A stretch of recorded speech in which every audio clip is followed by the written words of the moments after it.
Terbaru, ketegangan geopolitik dianggap sebagai ancaman terbesar bisnis dan ekonomi.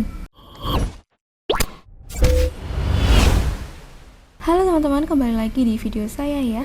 Kali ini saya akan membahas terkait dengan ekonomi dan bisnis lagi nih teman-teman. Kalau berdasarkan survei terbaru oleh Oxford Economics mengungkapkan bahwa ketegangan geopolitik dianggap sebagai ancaman terbesar bagi bisnis dan ekonomi global.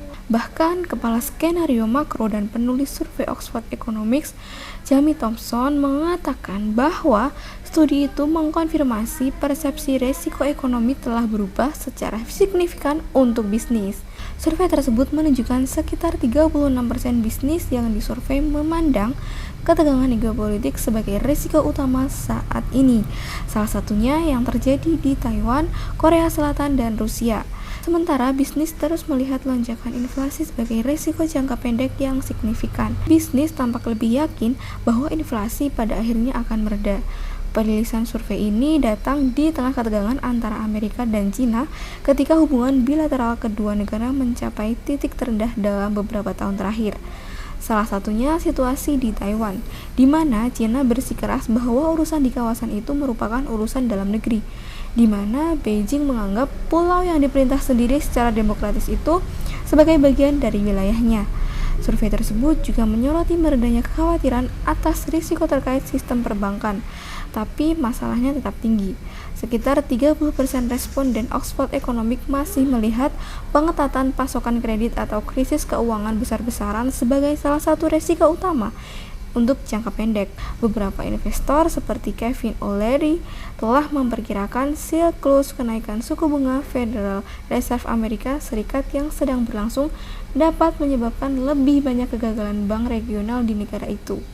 Bank regional Amerika Serikat yang sudah kolaps, salah satunya adalah First Republic, Silicon Valley Bank, dan Signature Bank telah gulung tikar sejak Maret lalu. Lembaga-lembaga tersebut digoyahkan oleh siklus pengetatan moneter The Fed yang telah mengalami kenaikan suku bunga sebanyak 11 kali berturut-turut sejak Maret 2022. Namun, risiko geopolitik terus menjadi faktor utama bagi bisnis sebagai perhatian utama selama 5 tahun ke depan. Lebih dari 60% dari mereka yang disurvei Oxford Economics melihatnya sebagai risiko yang sangat signifikan bagi ekonomi dunia. Tidak hanya itu, ternyata deglobalisasi juga menjadi kekhawatiran lainnya. Deglobalisasi menjadi risiko ketiga yang paling banyak dikutip oleh survei terbaru Oxford Economics, dipandang sebagai risiko yang sangat signifikan oleh 23% responden. Adapun 25% responden lainnya yang melihat penurunan suku bunga kebijakan awal sebagai salah satu risiko kenaikan teratas. Di Cina, bisnis melihat lebih sedikit peluang untuk kemajuan yang didorong oleh Cina.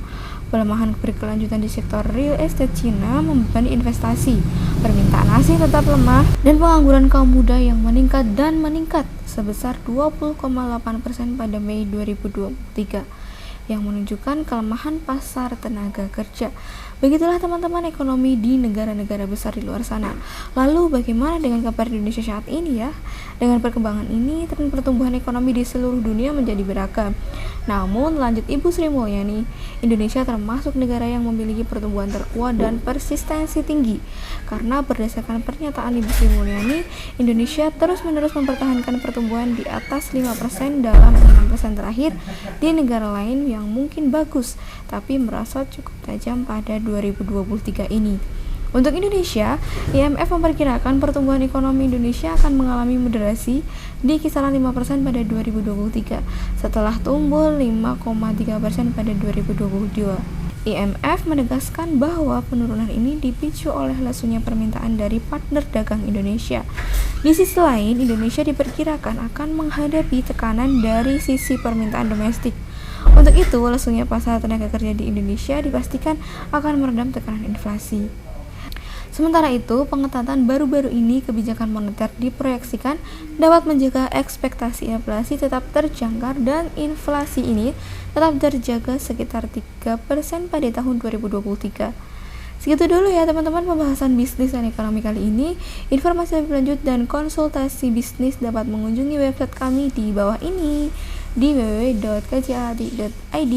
Sampai jumpa di video selanjutnya. Tetap semangat dan salam growth mindset.